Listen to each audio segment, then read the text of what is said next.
મૂડીનું પ્રમાણ આપ્યું છે 1:3:2 મૂડી કુલ 4,50,000 આપી છે। જો તમને બતાવું દેખા એ આ ક્યાં ગયું લે કુલ મૂડી આ રે કુલ મૂડી 4,50,000 હવે એને મેં 1:3:2 1:3:2 એટલે કુલ 6 થાય 1 અને 3 4 ના 2 6 તો જો એના ભાગની મૂડી કેટલી આવી તો 4,50,000 ગુણ્યા 1/6 કર્યું 4,50,000 ગુણ્યા 1/6 75,000 બી ના ભાગની મૂડી કેટલી તો બી નું પ્રમાણ છે 3 કુલ 6 તો આ રીતે કરવાનું છે 4,50,000 ગુણ્યા 3/6 2,25,000 આવી સી ના ભાગની મૂડી કેટલી તો ફરીથી આ 4,50,000 આ ગુણ્યા સી નો ભાગ 2 ભાગ્યા કુલ 6 બરાબર 1,50,000 હવે 9% લેખે વ્યાજ ગણવાનું હતું બરોબર તો જો છેલ્લા 1,50,000 જે છે સી ની મૂડી એના ગુણ્યા 9% આવ્યું 13,500 બી ની મૂડી હતી 2,25,000 તો ગણીએ જો આ 2,25,000 ગુણ્યા 9% 20,250 એની મૂડી 75,000 તો જો આ 75,000 ગુણ્યા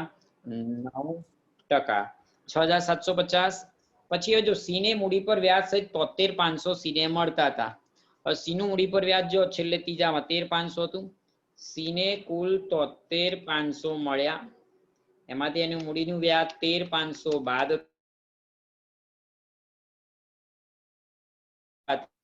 નફાના મળ્યા પ્રશ્નમાં ક્યાં નફા નુકસાન પ્રમાણ નથી આપ્યું માટે મેં સરખે હિસ્સે લીધું અને નનનું પ્રમાણ સરખે હિસ્સે લો તો સી ને 60,000 મળે એનો મતલબ એ અને બી ને પણ વહેંચણી પાત્ર નફો 60,000 જ મળે તો મેં લખ્યું વહેંચણી પાત્ર નફો એ બી સી ત્રણનો 60,000 પછી એમનું મૂડી પર વ્યાજ જે મેં ગણ્યું હતું ને ઉપર 6,750 ને એ લખ્યું હવે એનો સરવાળો કરીશ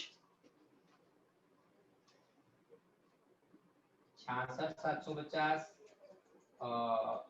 80,250 અને આ 73,500 તો આ શું થયું મૂડીના વ્યાજ સહિત મળતી કુલ રકમ આ થઈ બરોબર મૂડીના વ્યાજ સહિત મળતી કુલ રકમ જે હતું એ આ થયું ઓકે તો ચલો અહીંયા તમારો 11મો દાખલો પણ પૂર્ણ થયો બરોબર હવે તમે કોઈ પ્રમાણે કરીએ કારણ કે આ ચેપ્ટરમાંથી નાના દાખલા તમને બોર્ડમાં એક્ઝામમાં પૂછાય છે મોટા દાખલા નથી પૂછાતા એટલે મેં કરાયા પણ મેં શીખવાડવા માટે કરાયા હતા પણ તમારે પૂછાતા નથી હવે તમે કહો એ ચેપ્ટર કરાવીએ કારણ કે હમણાં તાજું તો વિસર્જન તમારે સરસ થઈ ગયું છે ભાગીદારના હિસાબો બી ચલો મેં સરસ કરાયું હવે તમે કહો પાઘડી નામનું ચેપ્ટર તો આપણે બહુ બે વખત રિવિઝન કર્યું હતું મને યાદ છે પાઘડીને એ તો પછી ત્યાગ લાભ તો પ્રવેશમાં તમે ત્યાગ લાભ ઘણી બધી વખત શીખી ગયા કારણ કે હવે તમારે શીખવાના કાચા ચેપ્ટર હોય તો પ્રવેશ નિવૃત્તિ અને વાર્ષિક હિસાબો આ 3 ચેપ્ટર તમારા કાચા કદાચ હશે બોલો તમે કહો એ પ્રમાણે choice is in your hands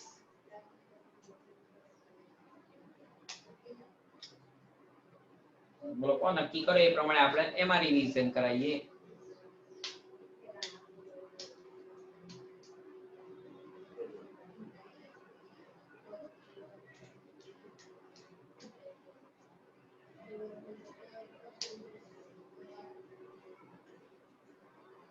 sir વાર્ષિક હિસાબોના ઉદાહરણ કરાવો ને એક હા સર સારું ચલો વાર્ષિક હિસાબના ઉદાહરણ પહેલા તો સમજાવીએ કારણ કે આજના લેક્ચરમાં પેલો પૂરા તો નહીં થાય એટલા માટે હા કયા ઉદાહરણથી કહો આજે ખાલી એકાદ સમજાવું પછી નેક્સ્ટમાંથી એને ગણાવીશ અથવા ચલો એની ઔપચારિક માહિતી આપું બસ ચલો કારણ કે અમુક વિદ્યાર્થી કદાચ એ પણ ખ્યાલ ના હોય તો ખ્યાલ આવી જાય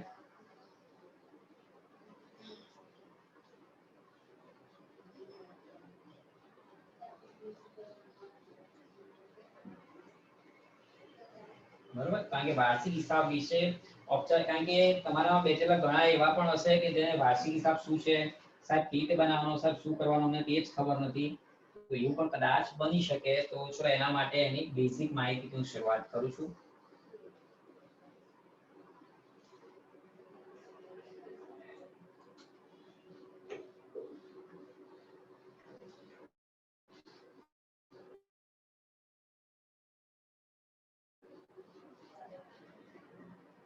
હું વાત કરી રહ્યો છું તમને ચેપ્ટર નંબર 2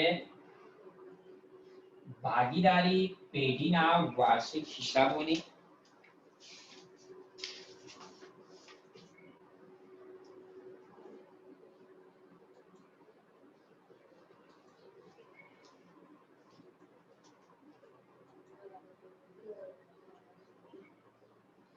પેઢીના વાર્ષિક હિસાબો.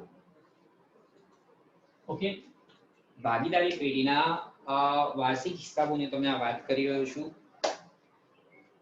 ભાગીદારી પેઢીના વાર્ષિક હિસાબો ધોરણ 11 માં તમે જે વાર્ષિક હિસાબો ભણી ગયા એના જેવા જ છે. વેપાર ખાતું, નફા નુકસાન ખાતું ને નફા નુકસાન સોરી વેપાર ખાતું, નફા નુકસાન ખાતું ને પાકું સૂત્ર, આ ત્રણ જે એમાં બનાવતા હતા એ ત્રણ તો આમાં બનાવવાના છે. વત્તા બે વધારાના ખાતા બનાવવાના છે અને એ છે નફા નુકસાન ફાળવણી ખાતું અને મૂડી ખાતા. હવે પહેલા વાત કરું વેપાર ખાતું. તો વેપાર ખાતું કેવી રીતે બનાવવાનું છે તેનો નમૂનો પાના નંબર 35 ઉપર તમને આપ્યો છે. તમારી પાસે ચોપડી અવેલેબલ હોય તો, કે તમારી પાસે જો ચોપડી અવેલેબલ હોય તો પાના નંબર 35 ઉપર આ આપ્યો છે વેપાર ખાતાનો નમૂનો. બરોબર, હવે અહીંયા ઉધારમાં લખ્યું છે ત્યાંથી હું તમને સમજાવવાની શરૂઆત કરું છું. આ શરૂનો સ્ટોક જે કાચા શેરમાં ઉધાર હશે તમારે અહીંયા ઉધારમાં જ લખવાનો છે. ખરીદી કાચા શેરમાં ઉધાર હશે જે તમારે ઉધાર જ લખવાનું છે. ટૂંકમાં કાચા શેરની ઉધાર બાકી ઉધાર અને જમા બાકી જમામાં લખવાનું છે. આ વેપાર ખાતાની વાત કરી રહ્યો છું, ધ્યાનથી જોજો. વેપાર ખાતાનો નમૂનો. તો વેપાર ખાતામાં કઈ કઈ વિગત આવે એ વિગતો ધોરણ 11 માં પણ તમને લખાયું હતું 5 વાર, 10 વાર, 15 વાર, 20 વાર મોઢે કરાયું હતું. હજુ એ કહું છું મોઢે કરો, વાંચો, યાદ રાખો, લખો. ખરીદીમાંથી ખરીદ પરત બાદ કરવાનું છે.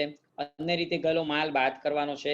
હવે અહીંયા પ્રશ્ન થાય કારણ કે ચોપડી વાળાએ ચોખવટ નહીં કરી. વિદ્યાર્થી બિચારો હોદે પ્રશ્નમાં, સાહેબ આ લખ્યું હતું અન્ય રીતે ગયેલો માલ. સાહેબ મેં 15 દાખલા ગણ્યા પણ કે અન્ય રીતે ગયેલો માલ આવ્યો જ નહીં. પાછો મને આવો પ્રશ્ન કરે એટલે હું કહું અન્ય રીતે ગયેલો માલ એટલે કયો? આગમાં બળી ગયેલો માલ, ચોરી ગયેલો માલ, ધર્માદામાં આપેલો માલ, અંગત વપરાશ માટે લઈ ગયેલો માલ. હવે આ બધા માલ જે કહેવાય ને એ અંગત વપરાશ એ અન્ય રીતે ગયેલા માલ કહેવાય. આ જે લખ્યું ને જો ખરીદીમાંથી બાદ અન્ય રીતે ગયેલો માલ. પ્રશ્ન થાય સાહેબ અન્ય રીતે ગયેલો માલ એટલે કયો? તો આગમાં બળી ગયેલો માલ, ચોરી ગયેલો માલ, ધર્માદામાં આપેલો માલ, અંગત વપરાશ માટે લઈ ગયેલો માલ, એ બધા જ અંગત વપરાશ એ બધા જ અન્ય રીતે ગયેલો માલ કહેવાય જે બાદ કરવું પડે. પછી શું લખ્યું છે ધ્યાનથી વાંચો. માલની ખરીદીને લગતા ખર્ચા. નીચે આ બધા જ આપ્યા છે ને એ માલની ખરીદીને લગતા ખર્ચા છે. આ બધા જ ખર્ચાની કાચા શ્રેયામાં ઉધાર બાકી હોય છે. તમારે વેપારમાં ઉધાર લખવાના હોય છે. વાંચતા જઈએ ફક્ત એકવાર. મજૂરી, આવક માલ, ગાડા ભાડું, જેને હું શોર્ટમાં તમને ખ્યાલ હોય છે આમાં ગાભા કહું છું. આ બધું જો દેખાય છે તમને ઉધાર, જો અહીંયા લખેલું છે જો આ ઉધાર. ઉધાર એટલે આટલો જે ભાગ છે ને આટલો આ ઉધાર ભાગ છે અને આટલો ભાગ જે કહેવાય આ જમા છે. આ આટલો આ જમા ભાગ છે અને આટલો ઉધાર ભાગ છે. એટલે આ કાચા શ્રેયમાં ઉધાર હોય આ વિગત અહીંયા અને આ રકમ અહીંયા અંગૂઠો બતાવજો ને અહીંયા રકમ લખવાની હોય. આ ખરા નિશાની જગ્યાએ તમારે રકમ લખવાની હોય છે.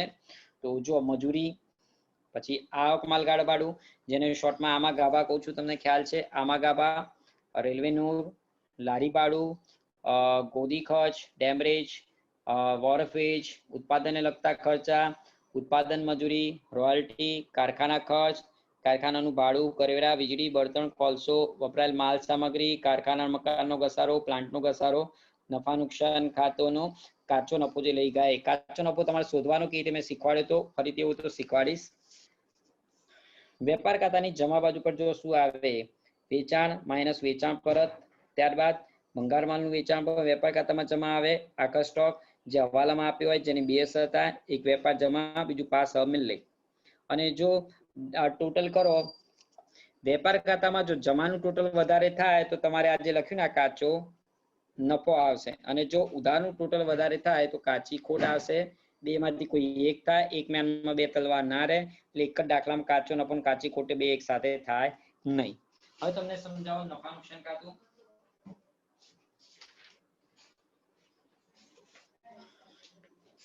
નફા નુકસાન ખાતાની અંદર પહેલી લીટીમાં અહીંયા જો વેપાર ખાતામાં કાચી ખોટ હોય તો ઉધારમાં અને નફો હોય તો અહીંયા જમા બાજુ પર આવે છે.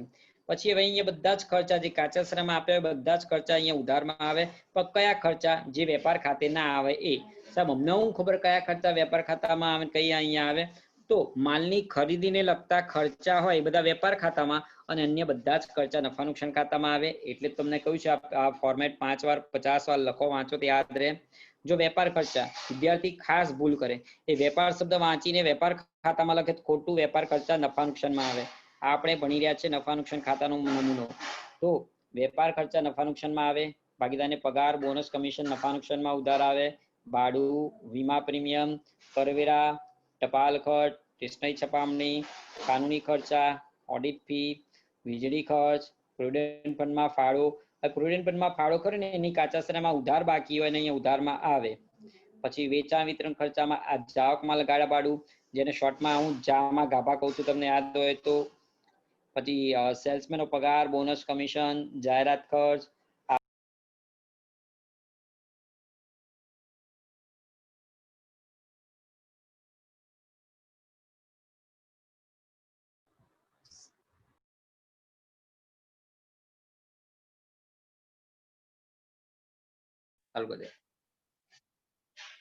હા, જો વિદ્યાર્થીઓ ક્યાં ગયું, કેટલા હતા? હા, શોરૂમ ના ખર્ચા, પછી વખાર ખર્ચ, પેકિંગ ખર્ચ, ભાગીદારની લોનનું વ્યાજ, બેંક ઓવરડ્રાફ્ટનું વ્યાજ, લીધેલ લોનનું વ્યાજ. પાછું કેમ ચૂમ થઈ જાય છે?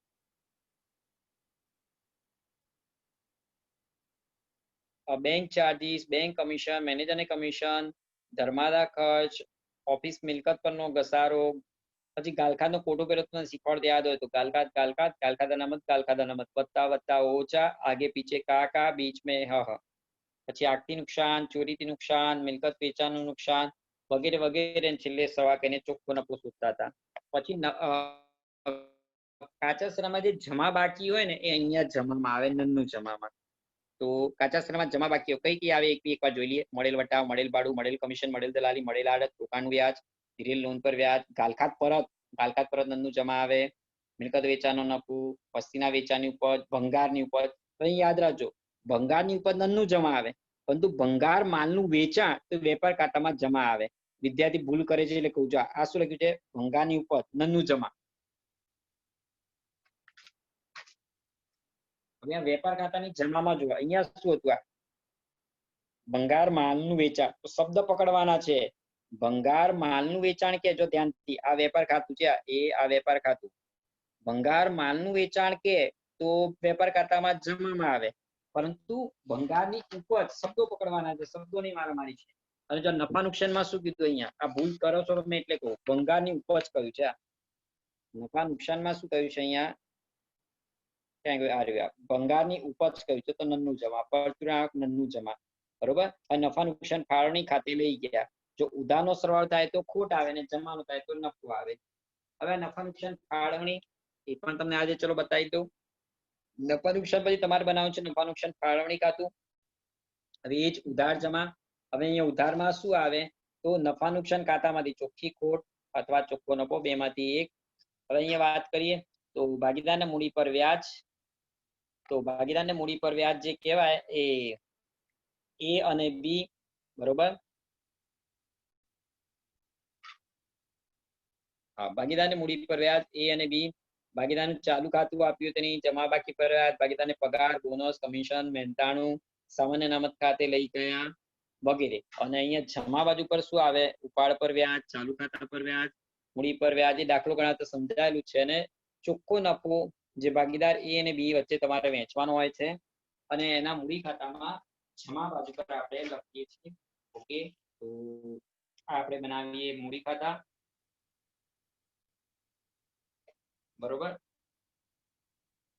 જો મૂડી ખાતા બી આજે તમને આ બતાવી દઉં છું આ રીતે. બીજું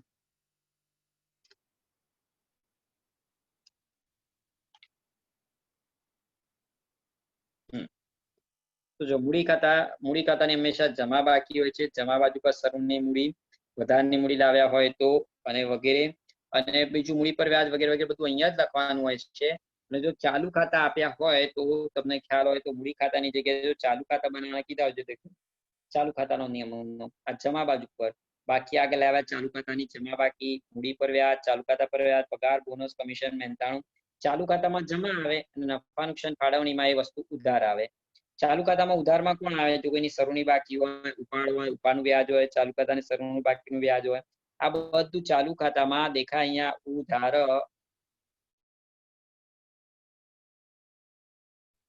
આવે. પછી આ ચાલુ કરીને ક્યાં જાય? પાકા સળિયા.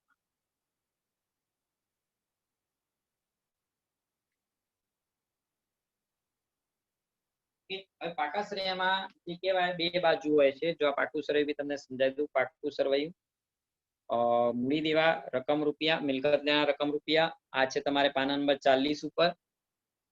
હા, હવે સૌથી પહેલા વાત કરીએ મૂડી દેવામાં. જો આ રહ્યું ભાગીદારના મૂડી ખાતા A ને B, ચાલુ ખાતા A ને B જ્યાંથી લાયા એ, પછી સામાન્ય અનામત, મૂડી અનામત, અન્ય અનામત, બેંક પાસેથી લીધેલી, આ બધું જમા બાકી છે કાચા સરવૈયામાં.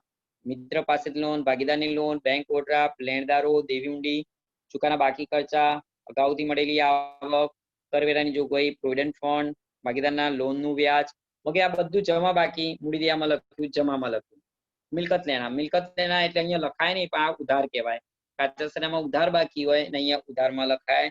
કાયમી મિલકતો દ્રશ્ય, જેમાં જમીન, મકાન, પટેલ રાખેલી મિલકત, વાહનો, furniture, patent, trademark, copyright, franchises, પાઘડી, સરકારી જામીનગીરીમાં રોકાણ, પ્રોવિડન્ટ ફંડનું રોકાણ. પ્રોવિડન્ટ ફંડનું રોકાણની ઉધાર બાકી હોય યાદ રાખજો, અને પ્રોવિડન્ટ ફંડની જમા બાકી હોય. બધું ભેગું ભેગું આપશે. આજે આ પ્રોવિડન્ટ ફંડ કાચા સરવૈયામાં જમા બાકી હોય, અહીંયા જમામાં લખવાનું મૂડી દેવામાં. બધું પ્રોવિડન્ટ ફંડના રોકાણો આ કાચા સરવૈયામાં ઉધાર બાકી હોય, અહીંયા ઉધારમાં મિલકત લેણા લખવાનું. પ્રસારિત મહેસૂલી ખર્ચા મિલકત લેણામાં લખવાનું. આકર સ્ટોક હવાલો હોય, વેપાર જમાન પાસ મિલે યાદ રાખવાનું.